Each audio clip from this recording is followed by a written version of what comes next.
Hello, everybody, and welcome to this live broadcast. Today, I have the lovely Lucy Horsefield from International House. Hello, Lucy. How are you?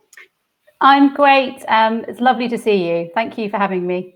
It's lovely to see you too. Normally, at this time of the year, we meet face to face in some place or other. Unfortunately, this year, we couldn't for reasons that everybody knows about by now. So we thought, why not invite you to one of these live broadcasts? At least we can have a bit of a catch up and you can update us and the members of our audience on what International House is doing and how you're dealing with COVID.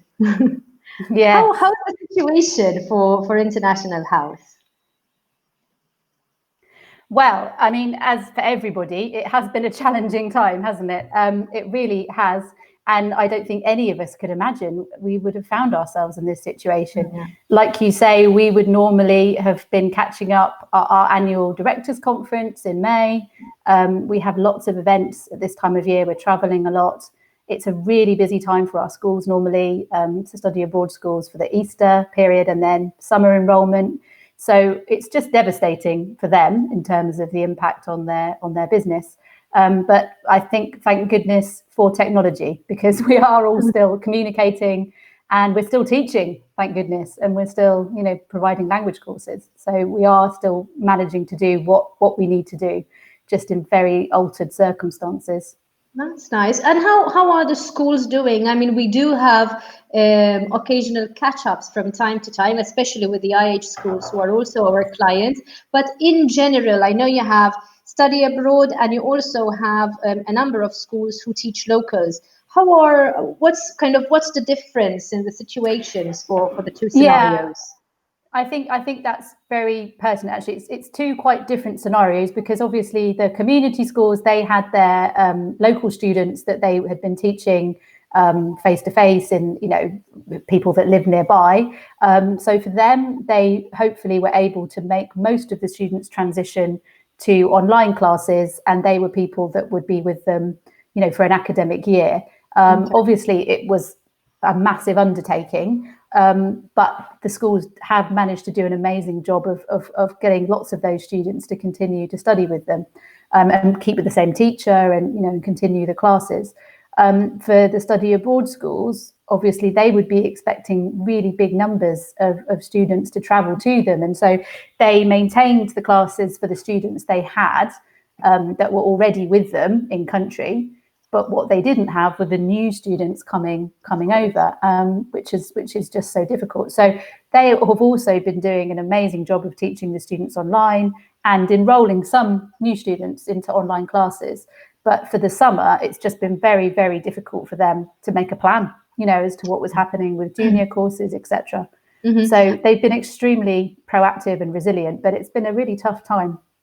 And I think if there is one word that always reminds me of International House schools, it is in fact resilience, because no matter what, and I think I probably a little bit biased, I do have to admit, because obviously I've been working with you guys for so many years now, and I think with a lot of the people from IH, we've gone kind of past the client stage to, I think, friends at this point. So yes, I always notice it about IH schools, that they put so much passion into what they do. So how has the transition, I'm focusing on the study abroad now, how has the transition been from face-to-face to online? Have they struggled with it?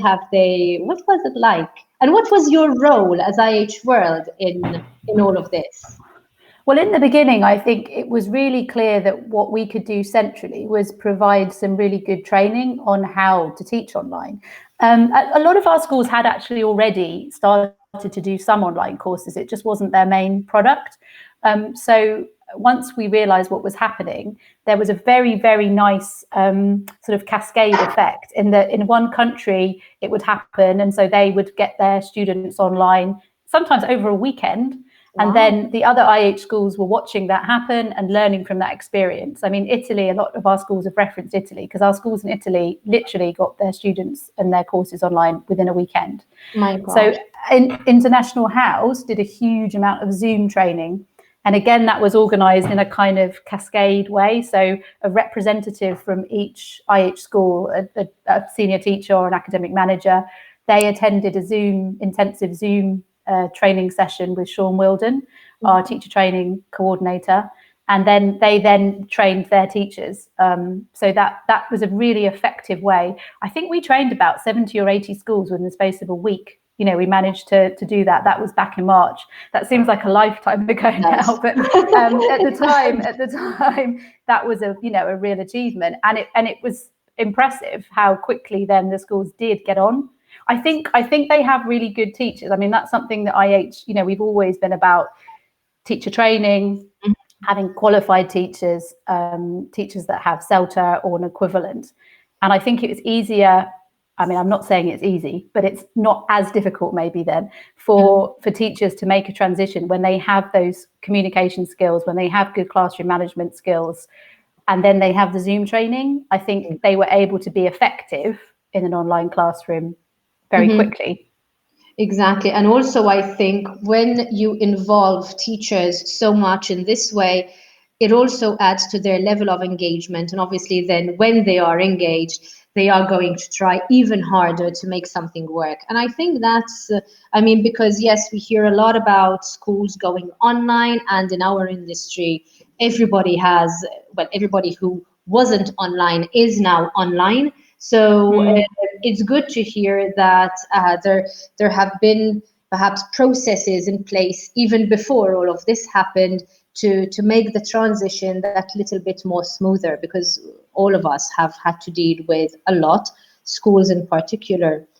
But one thing which I think IH World has been pivotal in is in keeping the morale high. And right now I am referring to your lockdown fun. I read a really fun article about that. What is the organization doing in order to try to retain the famous IH spirit? Well, there's been lots of sort of organic things like, schools meeting up for aperitivo and quizzes and things, and students from different schools socializing together. So shared social programs across the school. But it started from an International House World with Juliana, our marketing coordinator. She organized this IH lockdown fun week with the team. Was it a week? I didn't realize. It started as a week. Yeah, it started as a week. And it was originally, it actually was because of the fact that we were aware so many teachers in schools overseas would be by themselves for the Easter holidays. Suddenly they were locked down in a flat offered by themselves, no family, couldn't travel. So we were trying to do things that would help them. So things like a pub quiz and competitions and things. And so we had a social media group on Facebook for them, a closed group, and then they met for different activities.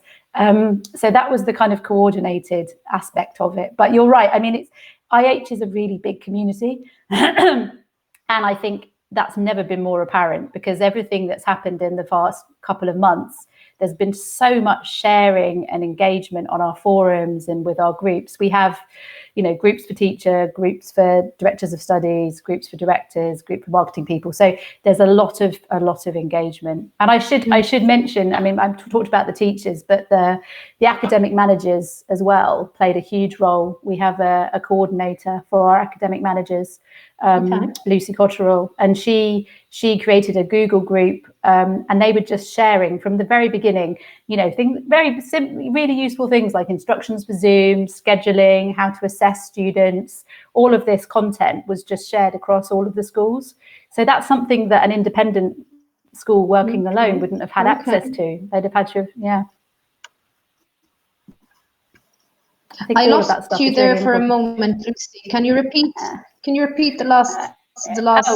Just that I was saying that I think if a school is working by themselves, there was a huge amount of documentation, policies, procedures they would have had to have come up with. Whereas because we have 150 schools and all of these academic managers were learning and sharing and refining, it gave them this big resource of documents and expertise that very, very quickly. And this idea of sharing is is definitely a lifesaver in such a situation, because for most of us, I mean, we're dealing with something new every day. So if a member of the community has already been through it and they share what has happened with the rest of the community, then whoever next has to deal with it obviously can do so in a more efficient way. So definitely that really does help. One of the big things, one of the major changes that COVID has caused was in relation to your directors conference. This year we were going to Sydney and we did it. But instead, but hello to the guys in Sydney, because I remember the year before they were actually talking about the preparation for all of this. So yes, I'm sure that they had prepared a fantastic directors conference in Sydney. Oh, yes, it was. Oh, that was devastating. I mean, because obviously, now when I look back, initially we were thinking, oh, should we cancel or can we go ahead? And now obviously we had to cancel. But months ago, it wasn't apparent quite how bad things were going to get. So, but yes, it was going to be fantastic. We had dinner at the Opera House planned. It was going to be a beautiful event. And Tim Eckenfeld from IHWO Sydney and his team had worked really hard with my team to make preparations. So yes, and we realized it wasn't going to happen. That was a really difficult point, because it's so important for all of our school directors, and even more important when something like this is happening, because the conference is when we have 3 days, we get together, we talk about dealing with different problems that have arisen in the industry. We always have sort of leadership sessions and management training. So it's absolutely key to dealing with problems like the ones that we're facing now, to have that opportunity to come together. So we decided that we would do it on Zoom. And it was a huge learning curve for me and for the team. But we did actually, I honestly say, we felt inspired by what our schools had achieved, because they'd managed to get their classes online and all their students online. Yeah. So we thought, well, for heaven's sake, we must be able to get a conference online. If they, that we need to do that. So and yeah, so we used Zoom, and actually the turnout was better probably than it would have been face-to-face, because schools were able to have not just their director, but also maybe their centre manager or a deputy manager, or so you could have multiple people. So I mean, our membership is around 150 schools, some with shared ownership, and we had over 150 delegates attend the conference. So that was just amazing. And the first day when we started at 8 a.m. and Tim opened, with a speech from Sydney, and we had over 90 people present, all in the Zoom meeting room. It was a beautiful thing to see, because it was just such a strong sense of togetherness and community at this such a difficult time for everybody. So even taking into account time differences, that's one thing we can't quite crack with the international nature. Whatever time we do something, there's somebody asleep and somebody just about to go to bed. And so how did it work with the time differences, with the activities, with the meetings? How did you manage all of that? Well, so we started we had the opening session at Sydney time. So we started at 8 a.m. Which meant there were some people from Argentina and Mexico that got up basically in the middle of the night, just because they wanted to be there. But we did repeat some sessions, and then a lot of the sessions we did in the afternoon, sort of early, about 2, because it's late for Sydney, but it's still just about manageable. And then obviously the main thing was we recorded all of the webinars. So anything that was just a plenary presentation was recorded. And then the discussion ones, we tried to repeat them. And we had 2 social events. So we had a very special sort of quiz and kind of online chat social event. And we did one at 9 o'clock in the morning and one at in the afternoon, or early evening. And we also had a Mexico hosted party, which I think was at about 11 p.m. Yeah. So we just had lots of things dotted around across the time zones. So you probably got no sleep. Probably even more Then we were, the IHWO team were laughing about it because it felt so much like a conference, because every day there was something happening. We were trying to make sure we were doing the right thing. We were having our little team meeting to catch up. We were checking, and you had to organize the rooms and the recordings and who was on microphone and all of this kind of stuff. And we were exhausted. So it did feel like a directors conference, but without the food and drink. That is the massive failing of an online conference. Yeah. And also, I mean, I think, yes, it's a means to an end, because yes, it's minus the food and drinks, but it's also, I think nothing can ever replace the face-to-face fun that people have, at these kinds of events. I know. Do you think that it was? Well, honestly, Rose, before we did the conference, I was expecting it to be really like a series of webinars, I suppose. But we tried to create social occasions. But the thing that was very funny when we first started is we had a session, and the session finished. And then there's, as I say, I think it was over 90 people at this point. So you can see like screens and screens of gallery view faces. And so we were saying, okay, the next session is going to be at this time. And nobody wanted to leave. Everybody was just kind of looking at each other because they were just really happy to see each other. So in the end, we put people in breakout rooms. I don't know if you're familiar with Zoom, but we put people in random breakout rooms, just with different groups of directors, so that there was like 4 or 5 in each room, and they could have a chat, and they would and have a laugh, and because that's what they missed. And then we were opening the Zoom room at different times just for people to drop in.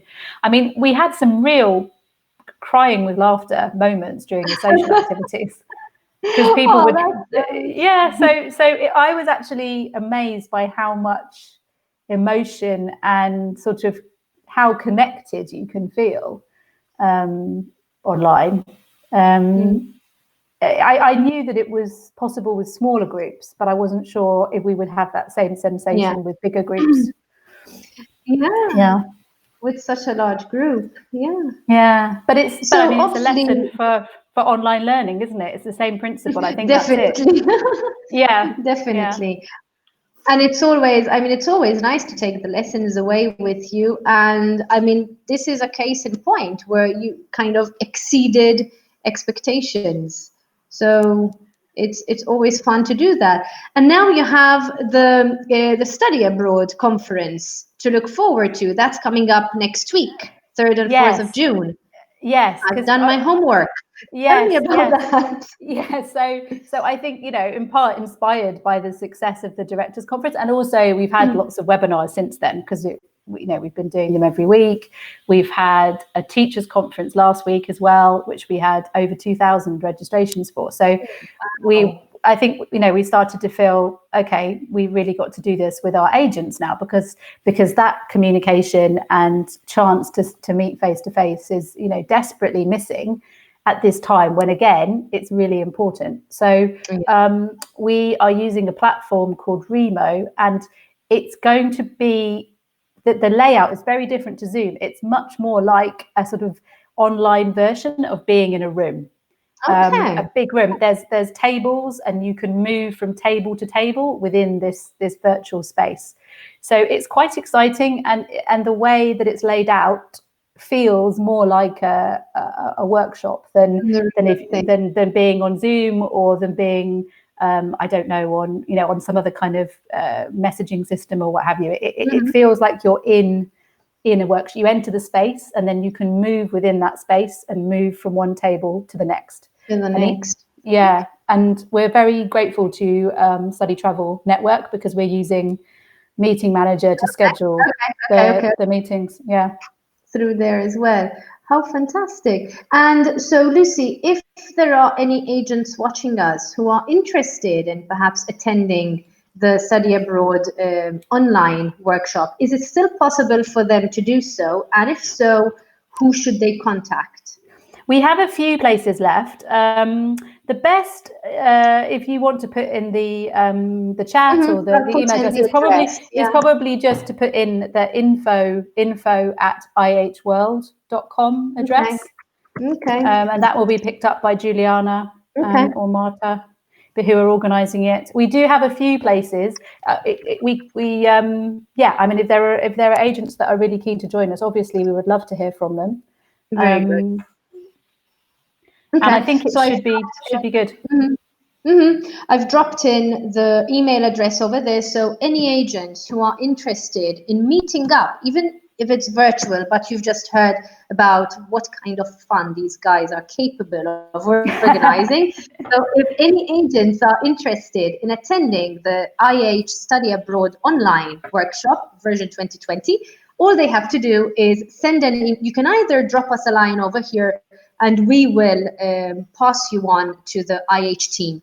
Or you can also send an email directly to International House, where Juliana or one of the other team members will get in touch with you and let you know what to do. So we have a question coming in, Lucy. Somebody is asking, what platform is it that you are using for the workshop? It's called Remo, R-E-M-O. R-E-M-O. There you go. Yeah. Thank you, Claudia. I hope that answers your question. Tell me. No, just that it's quite, I mean, it's the first time that we'll have used it. Obviously, we've practiced using it, but it's the first time we'll have used it in this way. So but I think it's a really nice piece of software for events where you are moving around and you want to, in the same way that you would with a workshop. You can literally sort of click on a table and then you can see the school that's sitting at that table, and then at the end of your meeting you click on the next table and you can see the school there. So, and you can screen share and see which is perfect for agents, because they go from one table to the other without killing themselves with walking around. Yes, exactly. Just think that I always think about when I see agents at events, and by the end of the day they always look so exhausted from all the walking around they have to do. So this is very efficient, and there'll also be a little area, a waiting area, where the IH team will be, and we'll have GuardMe with us and other people dropping in. You're very welcome, Benny, to drop in as well. I'm sure Juliana's mentioned. So and it will be. I mean, it will be different, but I think it will still be really useful. And most importantly, I mean, at the moment, I know our schools need to talk to agents. They need to understand, what the agents are looking for. The agents need to understand what the schools are thinking in terms of timeframes for opening and how they're going to manage safety and protocols for social distancing. So there's a lot of conversations to be had, I think, and it's always important for us to work together. But that's what I was going to say. Yeah, I think now more than ever, really. Exactly, so, because we're dealing. I mean, as we said in our chat before we actually went live, it's a new situation. So people need to feel safe, because I think that is the first and most important point in all of this. And yes, the agents are the one talking to the parents. The agents are the one talking to the students. So I believe that these conversations between the schools and the agents need to happen even more frequently right now, and they need to be absolutely transparent. I mean, it's always important, but right now, as you're saying, Lucy, it's even more imperative. And I think, sometimes we don't always understand what is clear or isn't clear, maybe about an online learning experience. For example, I was talking to an agent recently, and I don't think to a parent or to a student, it was clear how interactive that experience would be. And so for the agent, they almost needed to actually experience being in that online classroom environment, realizing, the students are talking to each other, they're talking to the teacher, there's pair work, there's group work, there's, an international class, all of this kind of thing. They needed to be able to picture it to then describe it to their student. But safety is the main thing. I mean, that's always been one of the number one factors when people choose where to go. Exactly.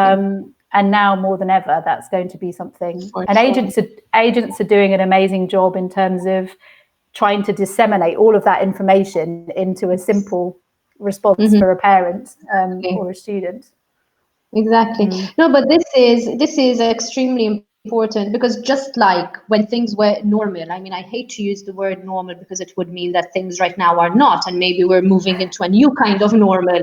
So I'm still a little bit confused as to how I Yeah, should use it. But yeah, in previous times, let's put it that way, we were always stressing on the importance of agents visiting the schools because they need to meet the team, they need to see the classroom, they need to know exactly what the product that they're going to sell is. And this is the same thing. I mean, this is kind of an evolution of that product, and it is just as important for agents to be able to experience that evolution of the product and for them to then replicate or pass on the information that they've learned, because it is learning, to the parents so that they can explain it as well.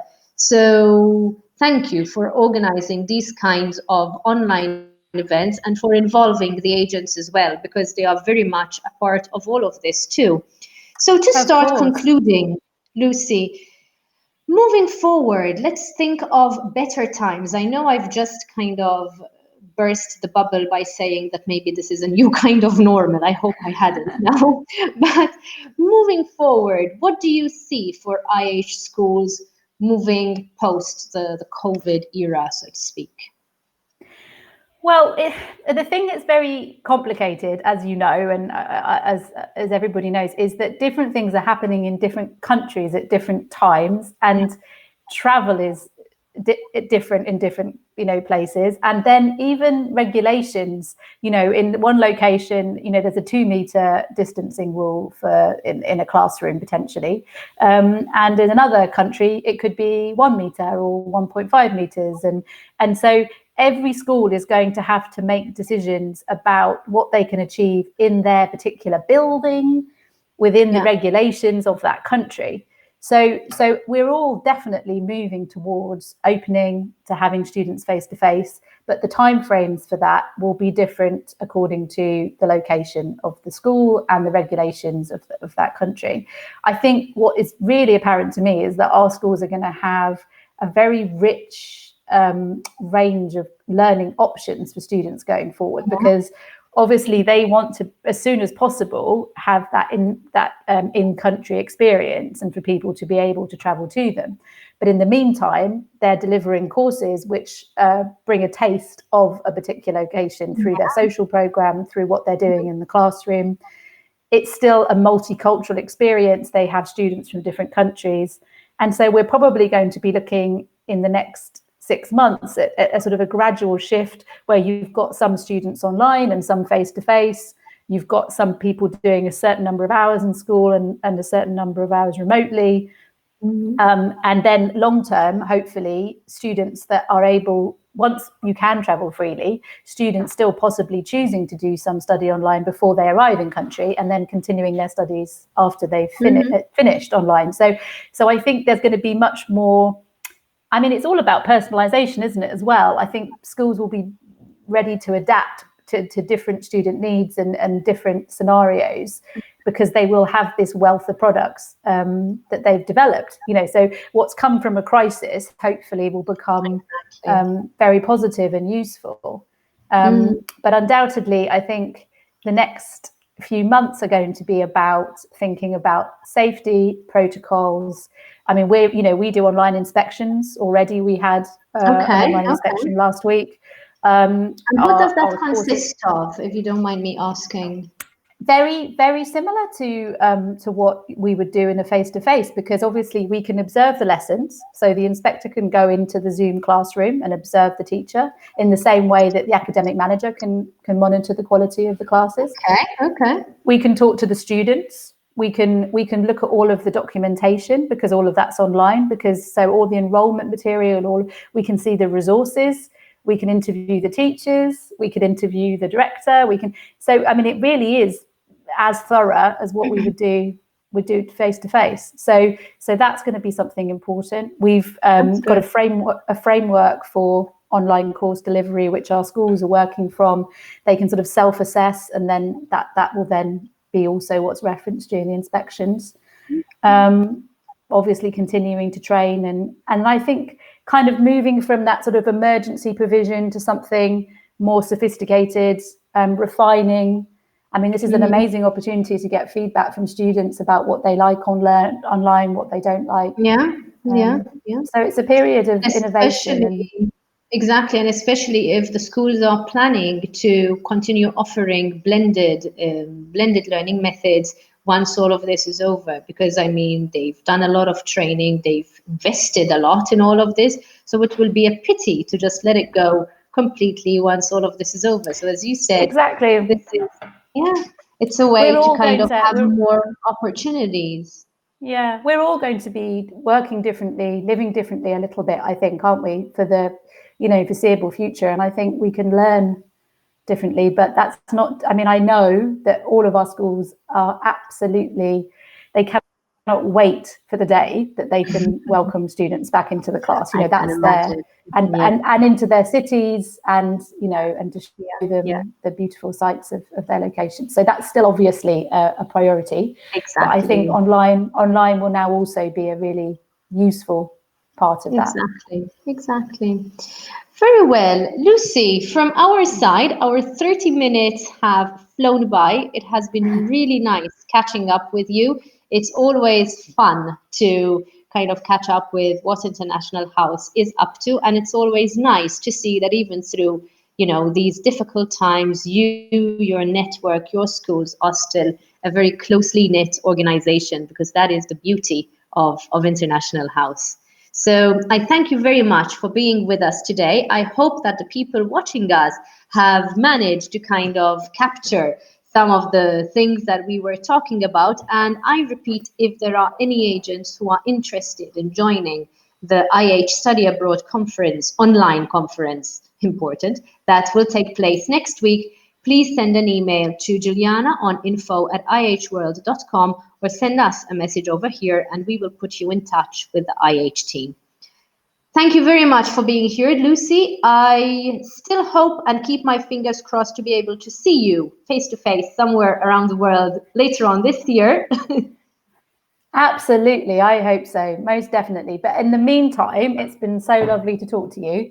It's really been a pleasure. And I mean, I couldn't be prouder of the IH network, to be honest, at the moment, but also of our industry. I think this has been such a wonderful period of people, coming together and supporting each other. So yeah, we're very lucky.